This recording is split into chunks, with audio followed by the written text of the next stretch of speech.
போராட்டம் எங்கே பார்த்தாலும் போராட்டம் அப்படிங்கிற ஒரு அறிவிப்பு வந்திருக்கு. சாதாரண அறிவிப்புலாம் கிடையாதுங்க. பொதுவாக இந்த திமுக அரசாங்கத்துக்கு எதிராக போராட்டம் அறிவிப்பு அப்படிங்கிறதே ரொம்ப கஷ்டமான விஷயம்.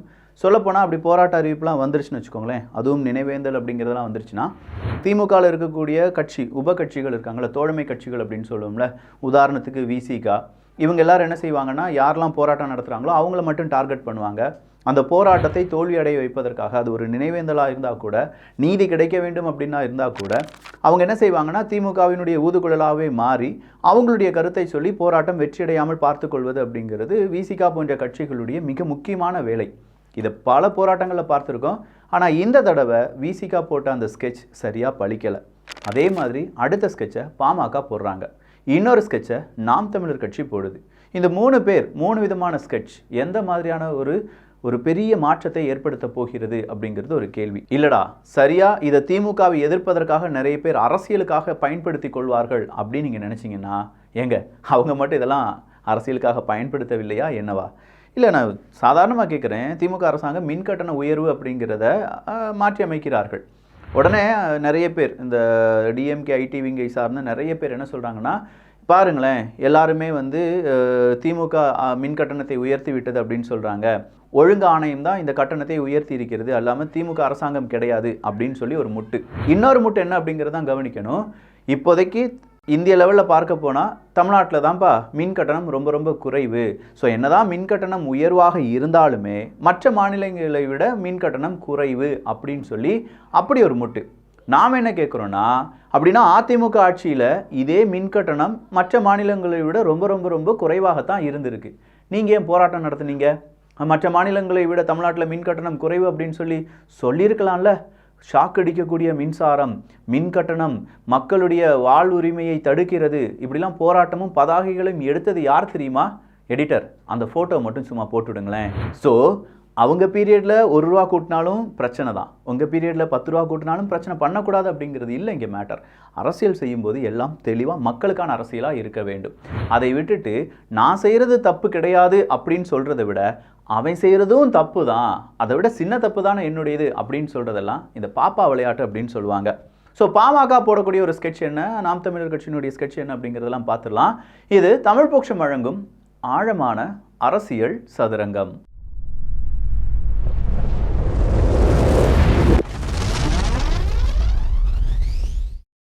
வன்னியர்களுடைய 10.5% இடஒதுக்கீடு, இதை இன்னும் அமல்படுத்தவில்லை. உள் இடஒதுக்கீடு அப்படின்னு சொல்லலாம்.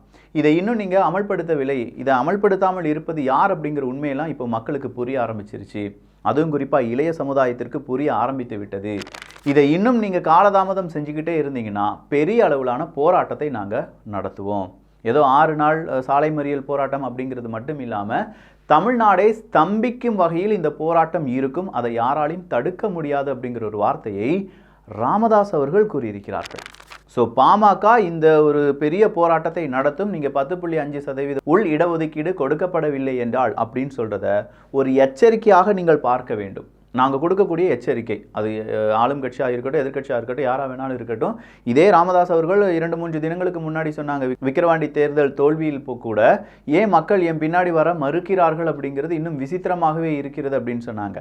பட் கடைசியாக அவருடைய அந்த போராட்டம் அப்படிங்கிறது அறிவிப்பு பெரிய ஒரு எதிர்பார்ப்பை ஏற்படுத்தி இருக்கிறது. ஏன்னா பாமகவினுடைய போராட்டம் அப்படிங்கிறது வரலாற்றில் பல நேரங்களிலும் வெற்றி அடைந்திருக்கிறது. ஸோ இந்த 10.5 உள் இடஒதுக்கீடு அப்படின்னு சொல்கிற போராட்டமும் வெற்றி பெறுறதுக்கான வாய்ப்புகள் இருக்குது. அதுவும் இப்போ இருக்கக்கூடிய திமுகவை எதிர்த்து பாமக பெரிய அளவில் அணி திரள்வோம் அப்படின்னு சொல்லியிருப்பது எல்லாமே ஒரு எச்சரிக்கையாக பார்க்கப்படுகிறது. ஆனால் அந்த எச்சரிக்கையை மீறி இனி இதை நடத்த விடுவாங்களா அப்படிங்கிறது ஒரு பெரும் கேள்விதான். அடுத்ததா நாம் தமிழர் கட்சியினுடைய இன்னொரு போராட்டம். எல்லா இடங்களிலுமே மின்கட்டண உயர்வு அப்படிங்கிறது ரொம்ப பெரிய அளவில் மக்களை வாட்டி வதைக்கிறது.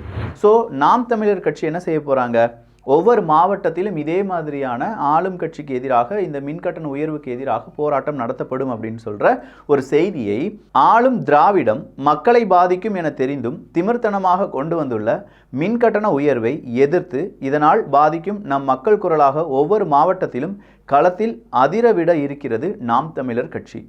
போராட்டத்தை வெற்றி பெற செய்வோம் அப்படின்னு சொல்கிற தகவலுடன் இன்னைக்கு சோஷியல் மீடியாவில் குறிப்பாக எக்ஸ் வலைதளத்தில் எல்லாத்துலேயுமே அவங்க என்ன செஞ்சுருக்காங்க, அவங்களுடைய பிரச்சாரத்தை ஆரம்பித்திருக்கிறார்கள்.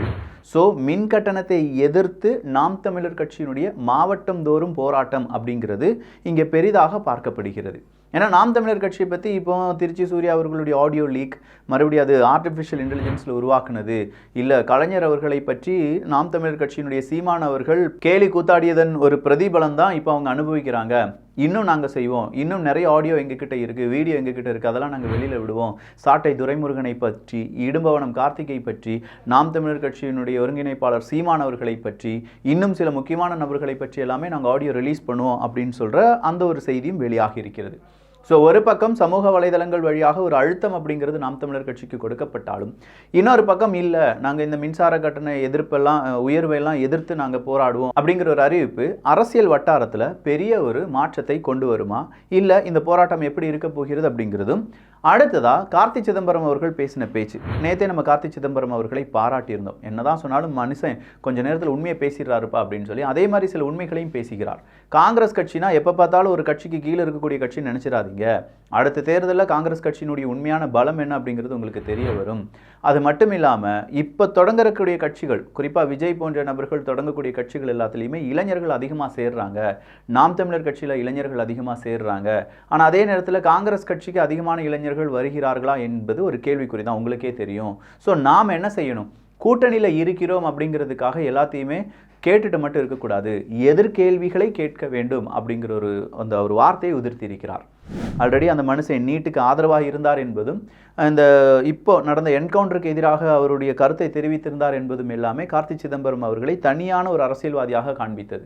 இப்போ மறுபடியும் அதே மாதிரியான ஒரு கருத்தை சொல்லியிருக்கிறார். காங்கிரஸ் எந்த ஒரு கட்சிக்கும் அடிமை கட்சி கிடையாது, எங்களுக்குன்னு தனி வரலாறு இருக்குது, அந்த வரலாறை நாங்கள் மீட்டெடுப்போம், அதற்காக நாங்கள் எந்த கட்சியாக இருந்தாலும், அது எங்கள் கூட கூட்டணி வச்சிருந்த கட்சியாக இருந்தாலும் எதிர்த்து கேள்வியை கேட்போம் அப்படின்னு சொல்லியிருக்கக்கூடிய இந்த ஒரு செய்தி நிச்சயமாக தமிழக அரசியலில் ஒரு பெரும் மாற்றம் தான். இதே மாதிரியான ஒத்த கருத்துடைய நபர் தான் செல்வ பெருந்தகை அவர்கள். அவரும் என்ன சொன்னார், எஸ் நாங்கள் தனியாக நிற்க போகிறோம், காங்கிரஸுக்கு பலம் தெரியாமல் இருக்காங்க, காங்கிரஸை கூட்டணி கட்சியாக மட்டும் பார்க்கிறார்கள், பலமிக்க ஒரு கட்சியாக பார்க்கவில்லை அப்படிலாம் சொல்லிட்டு இருந்தாங்கல்ல.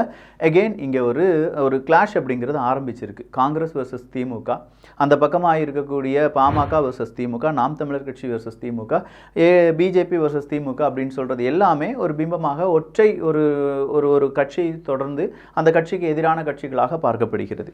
அடுத்ததாக ரஞ்சித் அவர்கள் இன்னைக்கு 20ஆம் தேதி, இந்த 20ஆம் தேதி ஒரு பெரிய அளவு நினைவேந்தல் கூட்டம் அப்படிங்கிறது கூட்டுகிறோம், நீதி வேண்டும் அப்படின்னு சொல்லி ரஞ்சித் அவர்கள் நீலம் பண்பாட்டு மையம், அதே மாதிரி இன்னும் பல முக்கியமான அரசியல் அமைப்புகள் ஒருங்கிணைப்பாளர்கள் எல்லாருமே சேர்ந்து மறைந்த ஆம்ஸ்ட்ராங் அவர்களுக்கான அந்த நினைவேந்தல் அப்படிங்கிறதும் அதற்கான நீதி வேண்டும் அப்படிங்கிற அந்த ஒரு பேரணியை நடத்தினார்கள். இந்த பேரணிக்கு விசிகாவை சார்ந்த யாரும் போகக்கூடாது, தனிப்பட்ட நபர்கள் கூட்டக்கூடிய இந்த மாதிரியான பேரணியில் திமுகவை எதிர்ப்பதற்கு திருமாவளவர்கள் தெளிவாக பேசுகிறார். திமுகவை எதிர்ப்பதற்காக அந்த மேடையை அவங்க பயன்படுத்துவாங்க, எனவே நீங்களாம் போகக்கூடாது அப்படின்னு சொல்லி ஒட்டுமொத்தமாக திமுகவை எதிர்க்கக்கூடிய எந்த விஷயத்துக்கு நம்ம போகக்கூடாது அப்படின்னு சொல்கிறத விசிகா இன்னைக்கு உறுதியாக நிற்கிறார்கள். ஐயா, தலித்துக்கு ஒரு பிரச்சனைனா நீங்கள் வந்து நிற்பீங்க அப்படிங்கிறது தானே அங்கே இருக்கக்கூடிய மக்களுடைய ஒரு குரலாக இருந்தது. இன்னைக்கு தலித்தினுடைய முக்கியமான ஒரு அரசியல் தலைவர் கொல்லப்பட்டிருக்கிறார், அவங்களுக்கு நீதி வேண்டி அங்கே நிறைய பேர் போராட்டம் நடத்திட்டு இருக்காங்க. உங்கள் கட்சியை சார்ந்தவங்க போகக்கூடாது, பணம் வாங்கி என்ன வேணாலும் பேசுவாங்க, திமுகக்கு எதிராக பேசுவாங்க, அதனால் போகக்கூடாது, நம்ம மட்டும்தான் போராடணும், நாம் மட்டும்தான் எல்லாமே கேட்கணும் அப்படிங்கிறது எல்லாமே ஏதோ விதமான ஒரு பெரிய மாற்றமாக பார்க்கப்படுகிறது விசிகா. ஏன்னா விசிகானா தலித் மக்களுக்கான ஒரு கட்சியாக பார்க்கப்பட்டது. இப்போது தலித் மக்களுக்கே நீங்கள் குரல் கொடுப்பீங்களா இல்லையா, இல்லை அது திமுக எதிர்த்து ஏன் குரல் கொடுக்க மாட்டேங்கிங்க அப்படிங்கிற கேள்வியை இன்னைக்கு ரஞ்சித் அவர்கள் தெளிவாக பேசியிருக்காரு. அவர் பேசின பேச்சுக்கள் ரொம்ப முக்கியமான விஷயங்கள் சில இருக்குது.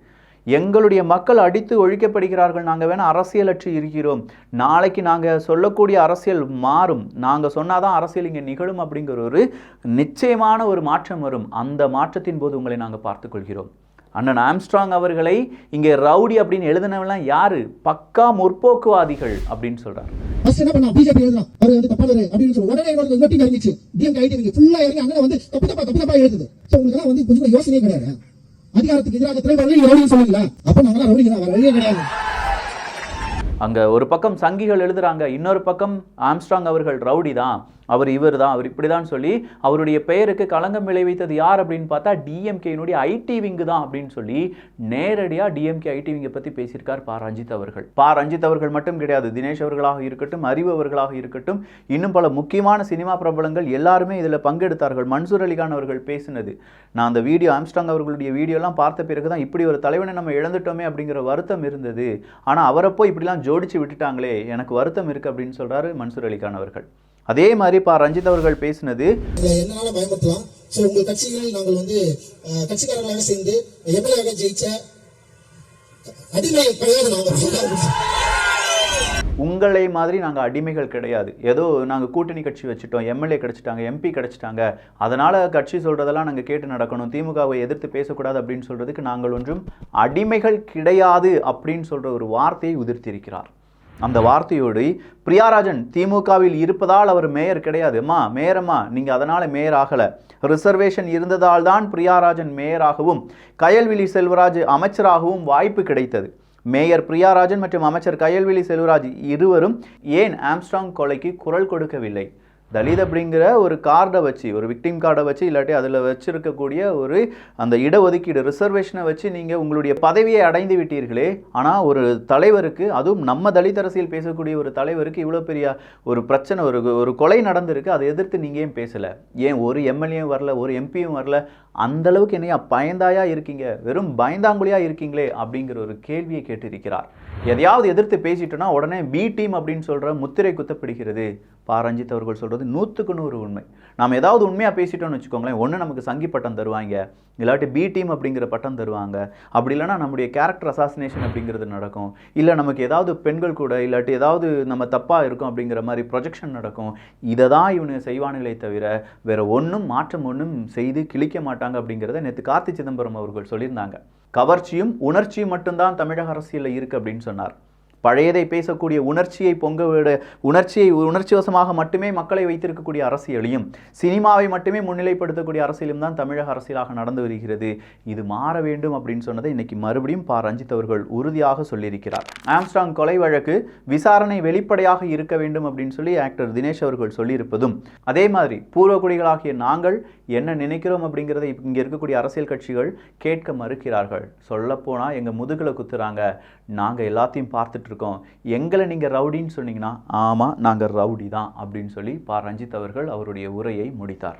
ஸோ இந்த இடத்துல கவனிக்கப்பட வேண்டியது, யாராக இருந்தாலும் எதிர்த்து கேள்வி கேட்டால் உங்களுடைய கேரக்டர் அசாசினேட் செய்யப்படும் என்பதற்கு தலித்னோ இல்லாட்டி யூடியூபர்ஸ்னோ எந்த பாரபட்சமும் கிடையாது. நீங்கள் கேள்வி கேட்டுட்டிங்களா, அவங்களை எதிர்த்து ஏதாவது பேசிட்டிங்களா, பி டீம், நீங்கள் பெரிய அளவு குழப்பவாதி, இல்லை ஏதாவது ஒரு முத்திரை குத்தப்பட்டு ஒதுக்கப்படுவீர்கள். யார் காரணம் அப்படிங்கிறத மறுபடியும் பா ரஞ்சித் அவர்கள் சங்கிகள் காரணம், அதை விட கூடுதலாக டிஎம்கே ஐடி விங்கு காரணம் அப்படிங்கிற உண்மை எல்லாமே போட்டு உடைத்திருக்கிறார். இனி பா ரஞ்சித் அவர்களுக்கு சினிமா வாய்ப்புகள் கிடைக்குமா அப்படிங்கிறது ஒரு பெரும் கேள்வி. தினேஷ் அவர்களுக்கு, அதே மாதிரி அறிவு அவர்களுக்கு இப்போது அவருடைய ஆல்பம் ஒன்று ரிலீஸ் ஆக போகுது.